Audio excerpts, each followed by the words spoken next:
आज जिस दर्दनाक और खौफनाक चोरी की कहानी मैं आप लोगों को सुनाने जा रहा हूँ, उसमें कैश वैन दो गार्ड्स के साथ अरिजोना के सुनसान रेगिस्तान की तरफ तो निकली, मगर ना तो फिर कभी ये वैन वापस लौटी और ना ही दोनों गार्ड्स। पहले तो एफबीआई और पुलिस को लगा कि ये एक चोरी और लूट का केस है, मगर जैसे जैसे उनकी इन्वेस्टिगेशंस आगे बढ़ती गई, उनके सामने वो खुलासे होते गए जिससे उन्हें ये समझ आ गया कि ये केस चोरी और लूट से कहीं ज्यादा डरावना और खतरनाक है। इन दोनों गार्ड्स की फैमिली और जिस बैंक का कैश उस वैन में था, वो सभी बहुत ही घबराए हुए और परेशान थे, क्योंकि इतनी छानबीन करने के बाद भी ये दोनों गार्ड्स नहीं मिल रहे थे और ऐसा लग रहा था जैसे ये रेगिस्तान उन्हें निगल ले गया हो। मगर जब एफबीआई को इन दोनों गार्ड्स के बारे में पता चला, तब उनके पैरों तले जमीन सरक गई। इस पूरी तहकीकात में पुलिस और एफबीआई के सामने बस दो ही सवाल घूम रहे थे। पहला ये कि क्या दोनों गार्ड्स सारे कैश लेकर भाग गए, और दूसरा ये कि क्या किसी ने इन दोनों गार्ड्स से सारा कैश लूट लिया। और आगे चलकर जब उन्हें अपने सवालों के जवाब मिले,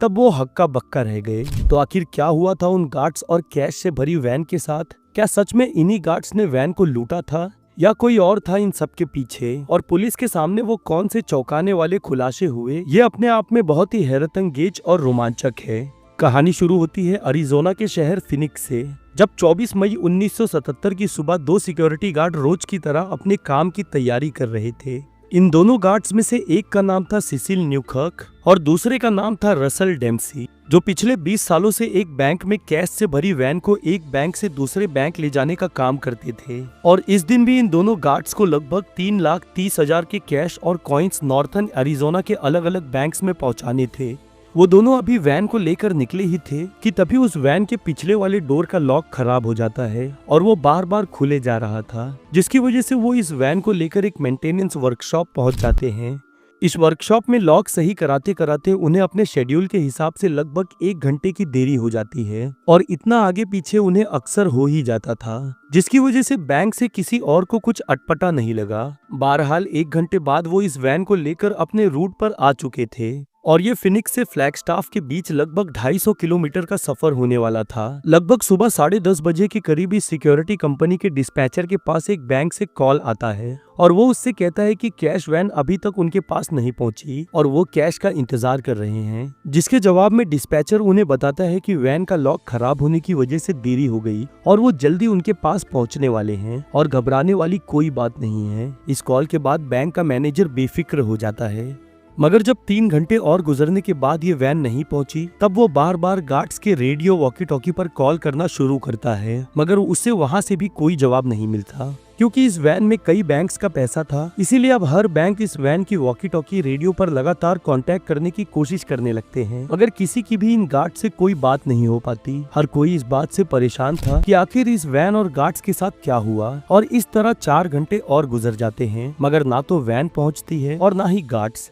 लगभग 4:30 बजे के करीब बैंक्स और सिक्योरिटी कंपनी एफबीआई को कांटेक्ट करती है, जिसके बाद एफबीआई लोकल और स्टेट पुलिस को फौरन अलर्ट जारी कर देती है। अब एफबीआई और लोकल पुलिस ढलती शाम की हल्की रोशनी में गार्ड्स और वैन को उस रेगिस्तान के आसपास ढूंढना शुरू करते हैं जहां से उनकी वैन को होकर गुजरना था। और ये एरिया एक बहुत ही बड़ा रेगिस्तान था जो अरिजोना के नॉर्थन वेस्ट में फैला हुआ था। लगातार कई घंटों की छानबीन के बाद भी एफबीआई और पुलिस के हाथ ना तो ये वैन लगी और ना ही दोनों गार्ड्स, और ना तो इस वैन के गायब होने के पीछे कोई ऐसा सुराग मिला जिससे एफबीआई उन तक पहुंच सके। अब एफबीआई को 2 सवाल बार बार परेशान कर रहे थे। पहला ये कि क्या दोनों गार्ड्स सिसिल और रसल वैन को लेकर भाग गए हैं, और दूसरा ये कि कहीं इन दोनों गार्ड्स को इस सुनसान रेगिस्तान में किसी ने लूट तो नहीं लिया। हर गुजरते घंटे के साथ एफबीआई के सामने अलग अलग सवाल आकर खड़े हो रहे थे और हर सवाल उन्हें अरिजोना के नॉर्थ वेस्ट रेगिस्तान की तरफ लेकर जा रहे थे। मगर जैसे जैसे वक्त गुजरता गया, उनके सामने सभी सबूत आते गए। उन्हें ये समझ आने लगा कि ये महज वैन और गार्ड्स की मिसिंग का केस नहीं,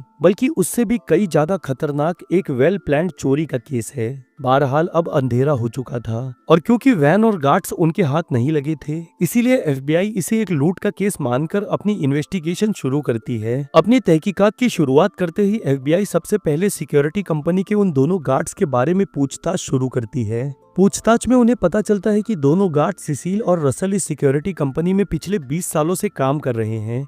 और ये दोनों अपना काम बहुत ही मेहनत और ईमानदारी से करते हैं। जिसके बाद FBI इन दोनों गार्ड्स की फैमिली से भी पूछताछ करती है, इस उम्मीद में कि उनके हाथ कोई सुराग लग सके। बहरहाल उन दोनों गार्ड्स की बीवियों से अलग अलग पूछताछ की जाती है, जिसमें FBI को पता चलता है कि ना तो दोनों गार्ड्स को कोई फाइनेंशियल प्रॉब्लम थी और ना ही कोई ऐसी वजह जो उन्हें इतना बड़ा क्राइम करने पर मजबूर करे। सिक्योरिटी कंपनी और फैमिली से पूछताछ करने के बाद FBI को ये समझ आ गया था कि दोनों गार्ड्स अपने काम और अपनी कंपनी के साथ बहुत ही वफादार थे। जिसके बाद FBI अपनी इन्वेस्टिगेशन का दायरा और बढ़ाने का फैसला करती है। जिस रूट से ये वैन होकर गुजरने वाली थी वो लगभग 250 किलोमीटर के एरिया में फैला हुआ एक बहुत ही बड़ा एरिया था, और क्योंकि ये पूरा एरिया रेगिस्तान था जिसकी वजह से ये बहुत ही उबड़ खाबड़ और सुनसान रास्ता था। FBI को एक ही बात बार बार परेशान कर रही थी कि अगर इन दोनों गार्ड्स को लूट कर सच में बंदी बना लिया गया है तो इतने बड़े एरिया में उन्हें ढूंढना ऐसा होगा जैसे घास की बोरी में सुई ढूंढना। बहरहाल अगली सुबह होते ही अरिजोना के पब्लिक सेफ्टी डिपार्टमेंट्स अपने हेलीकॉप्टर उस रूट पर भेजते हैं ताकि वैन और गार्ड्स का पता लगाया जा सके। यह हेलीकॉप्टर उस रूट के हर एंट्री एग्जिट और हर चप्पे को बहुत ही बारीकी से सर्च कर रहे थे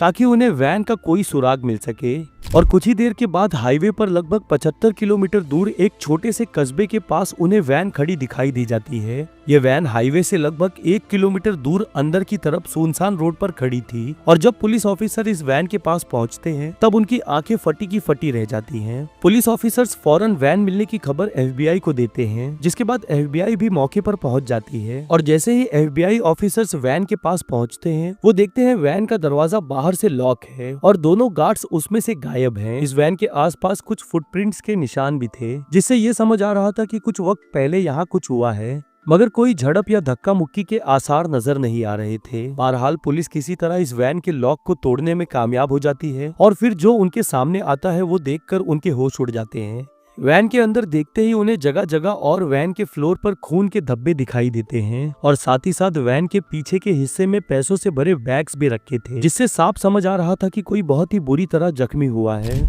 गार्ड्स की शॉटगन भी वैन में रखी थी, जिसे देखने पर यह पता चल रहा था कि इससे कोई भी गोली नहीं चलाई गई है। और साथ ही साथ वैन का रेडियो वॉकी टॉकी भी ऑन था, जिससे कोई भी कॉल मदद के लिए नहीं की गई थी। वैन के पीछे जो पैसों के बैग्स रखे थे वो हजारों डॉलर्स के कॉइन थे, जिन्हें हाथ भी नहीं लगाया गया था, मगर 2,93,000 के पेपर नोट से भरे बैग्स गायब थे। FBI अपनी तहकीकात कर ही रही थी कि दोबारा उनकी नजर वैन के पास बने फुटप्रिंट्स पर पड़ती है, और वो देखते हैं कि फुटप्रिंट्स के पास किसी दूसरी गाड़ी के टायर के निशान बने हैं, जिससे ये समझ आ रहा था कि ये गाड़ी क्राइम सीन से कहीं और चली गई है। अब FBI फॉरेंसिक डिपार्टमेंट को बुलाती है ताकि वो इन टायर के निशान के प्लास्टर मॉडल्स बना सके और क्राइम सीन के एक एक डिटेल को डॉक्यूमेंट कर सके। इन सारी बातों से FBI को ये यकीन हो गया था कि ये एक वेल प्लान्ड चोरी है, और जिसने भी ये सब कुछ किया है वो ये बहुत ही अच्छी तरह जानता है कि वो क्या कर रहा है। इस लूट और वैन गायब होने की खबर अरिजोना के हर न्यूज़पेपर में छप चुकी थी, जिसने अरिजोना के लोगों को हैरत में डाल दिया। इस खबर को न्यूज़पेपर में डेडली हाइस्ट के नाम से छापा गया, जिसमें दोनों गार्ड्स को दोषी ठहराते हुए उन्हें धोखेबाज बताया गया,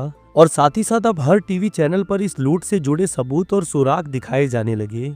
जिसकी वजह से अरिजोना के लोग अलग अलग थ्योरीज बनाकर इस केस के बारे में बातें करने लगे। लोगों की नजर में दोनों गार्ड्स अब क्रिमिनल बन चुके थे, और बार बार न्यूज चैनल पर इस केस की खबर दिखाई देने की वजह से FBI पर इस केस को सॉल्व करने का प्रेशर बढ़ता जा रहा था। इस खबर की वजह से दोनों गार्ड्स की फैमिली को कई तरह की परेशानियां उठानी पड़ी, जिसकी वजह से अब लोगों से लेकर पुलिस भी उन पर कड़ी नजर रखने लगी, और सब उन्हें बहुत ही गिरी हुई नजर से देखने लगे। बहरहाल अपनी इन्वेस्टिगेशन को आगे बढ़ाते हुए FBI फैसला करती है कि वो मीडिया के जरिए लोगों से मदद मांगेंगे, और वो लोगों से कहते हैं कि अगर किसी ने भी इस वैन या गार्ड को अरिजोना के हाईवे के पास देखा तो वो सामने से आकर उनकी मदद करे। मीडिया में स्टेटमेंट देने के अगले ही दिन FBI के पास कॉल्स आना शुरू हो जाती है, जिसमें कई मोटरसाइकिल राइडर्स FBI को बताते हैं कि उन्होंने इस वैन को हाईवे के नॉर्थर्न साइड खड़े देखा था जिस रोज ये वैन गायब हुई थी। कुछ लोगों ने ये भी बताया कि उन्होंने एक आदमी को भी देखा था जिसने पुलिस यूनिफॉर्म पहन रखा था और वो इस वैन की तरफ बढ़ रहा था, जबकि कुछ लोगों का कहना था कि उन्होंने पुलिस कार को इस वैन के पास खड़े देखा था। हर आदमी अलग अलग थ्योरी, अलग अलग बयान और अलग अलग कार का हुलिया बता रहे थे, जिसमें कई लोगों का कहना था कि ये पुलिस कार वैन के आगे खड़ी थी, जबकि कुछ लोगों का कहना था कि ये कार वैन के पीछे खड़ी थी। कई लोग अपने बयान में ये बता रहे थे कि उस पुलिस ऑफिसर ने हैट पहन रखी थी,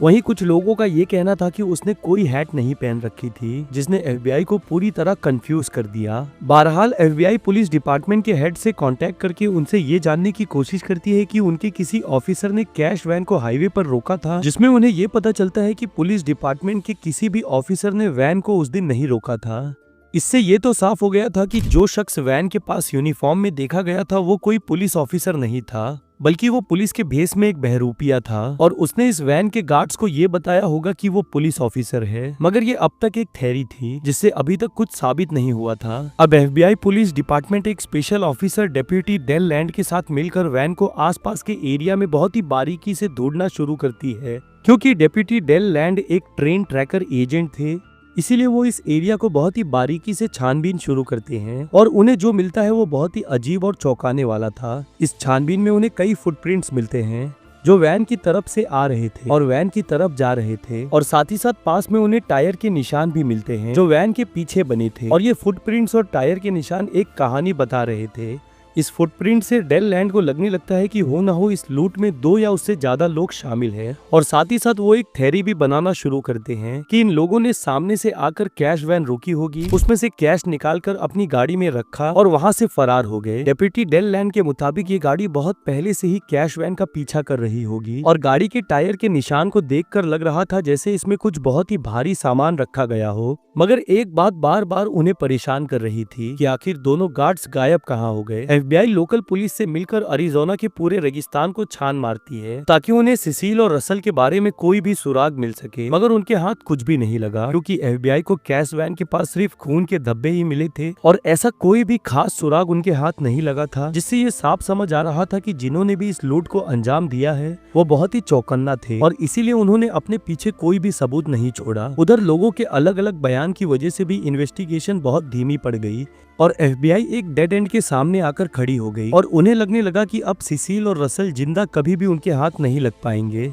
इस लूट को हुए अब लगभग 1 महीना होने आ रहा था और अभी 16 जून सन 1977 को कुछ ऐसा हुआ जिसने इस पूरी इन्वेस्टिगेशन का रुख ही बदल के रख दिया। 16 जून की दोपहर 2 मछुआरे अपनी नाव में बैठे तालाब में मछली पकड़ रहे थे कि तभी उनकी नजर एक लाश पर पड़ती है जो पानी के ऊपर तैर रही थी। ये देखते ही वो मछुआरे फौरन पुलिस से कांटेक्ट करते हैं, जिसके बाद पुलिस इसकी खबर FBI को दे देती है और वो अपनी तहकीकात करने तालाब पर पहुंच जाते हैं। वो लोग वहां पहुंचते ही जैसे ही लाश के चेहरे को देखते हैं उनके पैरों तले जमीन सरक जाती है, क्योंकि ये कोई और नहीं बल्कि दोनों गार्ड्स में से एक रसल था। उसके सर और धड़ को अलग अलग करके कैनवास बैग में रखा गया था और उसका वॉलेट अभी भी उसकी जेब में ही था, जिसमें से एक आइडेंटिटी कार्ड मिलता है और उससे ये कंफर्म हो गया कि ये रसल ही है। रसल की बॉडी मिलने के बाद जो इन्वेस्टिगेशन चोरी और लूट के लिए की जा रही थी वो इन्वेस्टिगेशन अब मर्डर की तरफ घूम गई और अब लोकल पुलिस और FBI पूरे तालाब के एक एक कोने को छानना शुरू करते हैं ताकि कोई भी सबूत उनके हाथ लग सके। इस छानबीन में उन्हें 2 लकड़ियां मिलती हैं जो रस्सी से बंधी हुई थी और जिससे FBI को लगने लगता है कि रसल को गला घोट कर मारा गया है और फॉरेंसिक डॉक्टर ने भी यही बात कंफर्म कर दी थी कि गला घुटने की वजह से रसल के ब्लड में ऑक्सीजन की कमी हो गई, जिसकी वजह से उसे हार्ट अटैक आ गया और वो मर गया।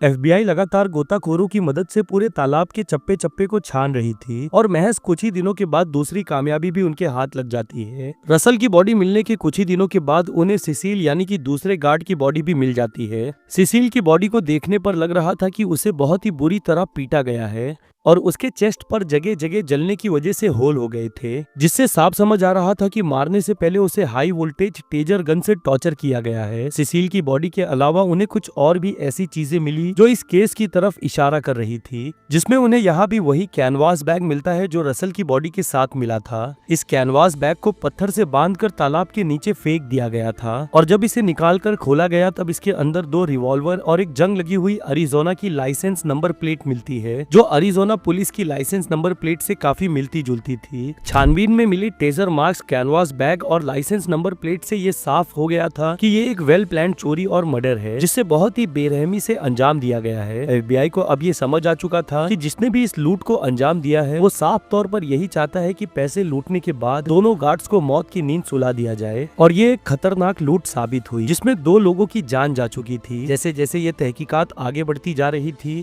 FBI अब उन पहलुओं और लोगों को तोलना शुरू करती है जिनके पास इस लूट को अंजाम देने का मोटिव हो सकता हो और इसी दौरान एक नाम उनके सामने आता है जो था मिचेल पोलैंड। मिचेल का नाम पहले भी एफबीआई की इन्वेस्टिगेशन रिकॉर्ड में आ चुका था, जब एक टो ट्रक ड्राइवर ने इस लूट के एक दिन के बाद एफबीआई को ये बताया था कि दो आदमियों ने उसे तालाब के पास एक कार को टो करने के लिए बुलाया था। उन दोनों आदमियों ने ट्रक ड्राइवर को बताया था कि मछली पकड़ने के दौरान उन्होंने बहुत ज्यादा शराब पी ली थी और नशे में उनकी कार आधी पानी में डूब गई थी और उसी को निकालने के लिए उन्होंने इस टो ट्रक ड्राइवर को तालाब के पास बुलाया था। मगर पानी से कार निकालने के दौरान ये ट्रक ड्राइवर कुछ ऐसा देखता है जो उसे बहुत ही अटपटा लगता है। ट्रक ड्राइवर ने देखा कि कार की पिछली सीट कुछ फटी हुई थी और उस पर रगड़ के निशान थे, जिसे देखने पर ऐसा लग रहा था कि जैसे कोई बहुत ही भारी सामान इस पर रखा गया हो और फिर इससे खींचकर बाहर निकाला गया हो। ट्रक ड्राइवर ने ये भी बताया कि कार निकालने के बाद जिस नाम से रिसीप्ट पर साइन किया गया वो मिचेल पोलैंड ही था। और ये सुनते ही पुलिस और एफबीआई चुपचाप खामोशी से मिलकर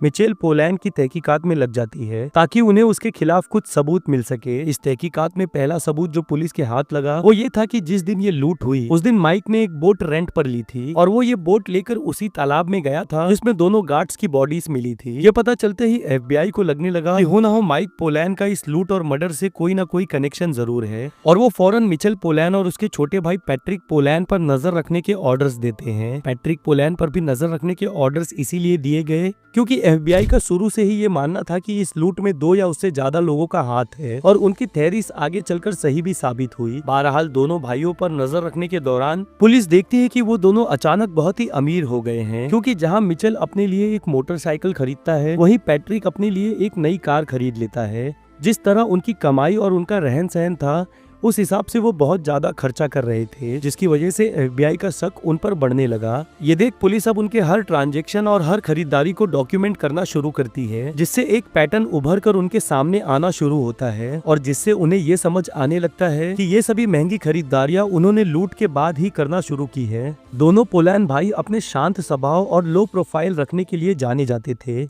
मगर इस लूट के बाद उनके करीबियों ने एक बात नोटिस की और वो ये थी कि दोनों भाई में एक अलग ही तरह का कॉन्फिडेंस आ गया था और अब वो महंगी और लग्जरी चीजों पर पैसे खर्चा करने लगे थे। एफबीआई के लिए ये काफी था ये समझने के लिए कि दोनों पोलैंड भाई इस लूट में शामिल हैं और उधर दोनों भाइयों को लग रहा था कि वो पुलिस और एफबीआई को चकमा देने में कामयाब हो गए हैं, मगर ये उनकी एक गलतफहमी साबित हुई। इसी दौरान एफबीआई के हाथ दोनों भाइयों के बैंक स्टेटमेंट लग जाते हैं, जिससे उन्हें ये पता चलता है कि लूट से पहले दोनों भाइयों की फाइनेंशियल कंडीशन बहुत ही खराब थी और वो काफी कर्जे में डूबे हुए थे, मगर लूट के फौरन बाद ही उन्होंने लोन्स भी अदा कर दिया और उनका लाइफस्टाइल भी पूरी तरह चेंज हो गया। हर चीज और हर सबूत दोनों भाइयों के सस्पेक्ट होने की तरफ इशारा कर रहे थे, मगर एफबीआई को पुख्ता सबूत चाहिए थे ताकि वो दोनों भाइयों को गिरफ्तार कर सके। बहरहाल 27 जून सन 1997 की सुबह एफबीआई कोर्ट से सर्च वारंट लेकर पोलैंड भाइयों के घर पहुंच जाती है ताकि वो उनके घर की तलाशी ले सके। माइक के घर पर एफबीआई को $1000 कैश मिलता है और कुछ रसीद भी मिली थी जिन पर कुछ अजीबोगरीब चीजें खरीदी गई थी, जिनमें सबसे पहली जो चीज थी वो थी एक हाई वोल्टेज टेजर गन और इस टेजर गन पर जो निशान थे वो सिसिल की बॉडी के मार्क से मैच हो गए। पैट्रिक के घर से भी पुलिस को कैश और हथियार मिले और साथ ही साथ उन्हें वो बिल्स भी मिल गए जो उन्हें वो कैनवास बैग खरीदने पर मिले थे जो तालाब में से मिले थे। ये बिल और बैग्स लेकर पुलिस ऑफिसर उस दुकान पर पहुंचते हैं जहां से ये बैग्स खरीदे गए थे और वो शॉप ओनर तालाब से मिले बैग्स को देखकर फौरन पहचान जाता है और पुलिस को बताता है कि उसने ये बैग्स किसी मार्क हैरिस नाम के आदमी को बेचे थे। पहले तो अलग नाम सुनकर एफबीआई चौंक जाती है, मगर फिर उन्हें समझ आ जाता है कि माइक ने इस नकली नाम का इस्तेमाल करके ये बैग्स खरीदे होंगे और उनके खिलाफ इतने ज्यादा और पुख्ता सबूत मिलने के बाद एफबीआई माइक और पैट्रिक दोनों भाइयों को गिरफ्तार कर लेती है। पहले तो पूछताछ में दोनों भाई खामोश रहते हैं और बार बार यही कहते हैं कि उनका इस लूट में कोई हाथ नहीं है, मगर जब पुलिस सख्ती दिखाते हुए उनके सामने सबूत रखती है तब वो दोनों भाई टूट जाते हैं और अपना गुनाह कबूल कर लेते हैं। इस कबूलनामे के बाद एफबीआई उन दोनों पर चोरी, किडनैपिंग और मर्डर का मुकदमा दर्ज कर देती है और उन्हें पुलिस कस्टडी में डाल देती है। उन दोनों को कस्टडी में लेने के बाद पुलिस और लॉयर्स मिलकर उनके खिलाफ एक स्ट्रॉन्ग केस बनाना शुरू करते हैं और क्योंकि उनके पास दोनों भाइयों के खिलाफ इतने सबूत थे जिससे वो कोर्ट में साबित कर सके कि दोनों भाइयों ने ही इस चोरी को अंजाम दिया है जो आगे चलकर एक मर्डर में बदल गई। आखिरकार इस चोरी के 2 साल के बाद फरवरी सन 1989 में दोनों भाइयों पर चोरी और किडनैपिंग के लिए फेडरल चार्जेस लगाए जाते हैं। और जितनी सफाई से दोनों भाइयों ने इस क्राइम को अंजाम दिया था, उतनी सफाई से पुलिस का वकील कोर्ट में इस केस को पेश करता है। वो कोर्ट को इस केस से जुड़ी एक एक डिटेल बताता है कि कैसे दोनों भाइयों ने कैश वैन का पीछा किया, कैसे नकली पुलिस ऑफिसर बनकर इस वैन को रोका और महज लूट को ही अंजाम नहीं दिया, बल्कि वैन में बैठे दोनों गार्ड्स को भी मौत के घाट उतार दिया। वकील ने कोर्ट को ये भी बताया कि माइक और पैट्रिक ने इस केस से जुड़े दोनों गवाहों, जो कि ट्रक ड्राइवर जिसने माइक का नाम बताया था और फॉरेंसिक डॉक्टर जिसने ट्रेजर गन के निशान के बारे में बताया था, उन दोनों को भी मार दिया। ये केस कोर्ट में इस तरह पेश किया गया, जो दो ऐसे आदमियों की कहानी बता रहा था जो अपने लालच में अंधे होकर किसी भी हद तक जाने को तैयार थे और खुद को बचाने के लिए किसी भी सबूत को मिटाने को तैयार थे। बहरहाल कोर्ट उन दोनों को सभी चार्जेस में दोषी ठहराते हुए 100 सालों की सजा सुनाता है। मगर इस कहानी में कुछ मोड़ आना अभी और भी बाकी थे। उसी साल नवंबर 1989 में स्टेट ऑफ अरिज़ोना दोनों पोलैंड भाइयों पर कुछ और मर्डर्स का केस करते हैं, जिसमें उनके खिलाफ पुख्ता सबूत मिलने पर कोर्ट इस बार उन्हें सजाए मौत सुनाती है। और इस फैसले से दोनों गार्ड्स की फैमिलीज बहुत ही खुश होती हैं और वो एक चैन की सांस लेते हैं। मगर उनकी ये खुशी महज कुछ ही वक्त के लिए बाकी थी। दोनों भाई सन 1990 में अपनी मौत की सजा के खिलाफ कोर्ट में अपील करते हैं, जिसके बाद अरिज़ोना कोर्ट सभी सबूतों को सर्कमटेंशियल एविडेंस मानकर उनकी सजाए मौत को रद्द कर देती है। कोर्ट ने अपना फैसला सुनाते हुए ये भी कहा था कि दोनों भाई 5 साल की सजा काटने के बाद पेरोल पर बाहर जा सकते हैं, जिसका मतलब था कि वो दोनों भाई इतना बड़ा क्राइम करने के बाद भी 5 साल के बाद आजाद हो सकते थे। मगर तभी यूएस अटॉर्नी मेलवी मैकडॉन एक ऐसा कदम उठाते हैं जिसने सब कुछ बदल के रख दिया। मेलवी मैकडॉन एरिज़ोना स्टेट प्रोसिक्यूटर के डेप्यूटी थे, जिनका काम था क्रिमिनल्स के खिलाफ सबूतों को एग्जामिन करना और साथ ही साथ ये देखना कि कैदियों को उनके जुर्म की सजा मिल रही है या नहीं। और मेलवी मैकडॉल दोबारा इसी कोशिश में लग जाते हैं कि दोनों पोलैंड भाइयों को दोबारा सजाए मौत सुनाई जाए। मेलवी मैकडॉल दोबारा इस 5 साल पुराने केस को कोर्ट के सामने पेश करते हैं और उससे जुड़े हर सबूत को दोबारा बहुत ही बारीकी से छानबीन करते हैं और साथ ही साथ इस केस से जुड़े सभी गवाहों को दोबारा गवाही के लिए कोर्ट में बुलाते हैं। सारे सबूतों की दोबारा बारीकी से छानबीन करने पर एक नया पहलू उनके सामने आता है और वो ये था कि उस वक्त एक गार्ड की घड़ी ने काम करना बंद कर दिया था और ये बिल्कुल वही वक्त था जिस वक्त उसे मारने के बाद तालाब में फेंका जा रहा था। ये बिल्कुल वही वक्त था जिस वक्त दोनों पोलैंड भाई अपनी कार को तालाब से टो करवा रहे थे और जिसका साफ मतलब था कि गार्ड को तालाब में फेंकने के पीछे उन्हीं का हाथ था। इस एक सबूत के मिलने के बाद पोलैंड भाइयों के वकील और मेलवी मैकडॉल के बीच 3 घंटों तक कोर्ट में बहस चली और आखिरकार जज दोबारा दोनों भाइयों को मर्डर का दोषी ठहराते हुए उन्हें फिर से मौत की सजा सुनाता है। इस डेथ पेनल्टी के बाद दोनों भाइयों ने फिर से कई बार कोर्ट में अपनी सजा के लिए अपील की, मगर हर बार उनकी अपील को रिजेक्ट कर दिया गया और सजा सुनाने के 20 साल बाद मिचेल पोलैंड को जून 1999 में जहरीले इंजेक्शन देकर मार दिया गया। माइक के मरने के 9 महीनों के बाद मार्च सन 2002 में पैट्रिक पोलैंड को फांसी पर चढ़ा दिया गया और इस तरह दोनों गार्ड्स की फैमिली का एक लंबा और दर्द भरा इंतजार खत्म हुआ। इस केस ने क्रिमिनल जस्टिस सिस्टम के कई पहलुओं को उजागर किया, जिससे ये पता चलता है कि छोटे से छोटे सबूत और फॉरेंसिक रिपोर्ट का किसी भी केस में कितना अहम रोल हो सकता है। और साथ ही साथ एफबीआई के इतिहास में ये केस हमेशा याद किया जाएगा कि कैसे एफबीआई और पुलिस ने जी जान लगा दी इस केस को सॉल्व करने में। हालांकि इस बेहद उलझे हुए केस ने फॉरेंसिक डिपार्टमेंट, एफबीआई और पूरे लॉ इन्फोर्समेंट को बहुत ज्यादा परेशान किया, जिसमें कई अलग अलग लोगों ने अलग अलग गवाही दी, जिसकी वजह से उन्हें ये केस अपने हाथ से फिसलता हुआ दिखाई दिया और उन्हें लगने लगा कि वो इस केस को कभी सॉल्व नहीं कर पाएंगे। मगर उन्होंने हिम्मत नहीं हारी और आखिरकार गार्ड्स की फैमिली को इंसाफ दिलाया। ये थी कहानी 2 ऐसे भाइयों की जो अपनी जिंदगी को बेहतर बनाने के लिए बहुत कुछ कर सकते थे, मगर उन्होंने एक ऐसा रास्ता चुना जिसमें कई लोगों को अपने परिवार वालों को खोना पड़ा और वो खुद भी अपनी जिंदगी से हाथ धो बैठे। हालांकि इस लूट को हुए लगभग 40 साल से ज्यादा हो चुके हैं, मगर उस शानदार सुबह की बुरी यादें आज भी गार्ड्स के घर वालों के जहन में जिंदा हैं और वो कभी उसे भूल नहीं पाएंगे। आपको ये कहानी कैसी लगी कमेंट सेक्शन में लिखकर जरूर बताएं। इस वीडियो को लाइक करें और क्राइम स्टूडियोज चैनल को सब्सक्राइब करें। बेल आइकन दबाना ना भूलिएगा। मैं मिलता हूँ आप लोगों से अगले वीडियो में, तब तक के लिए अलविदा।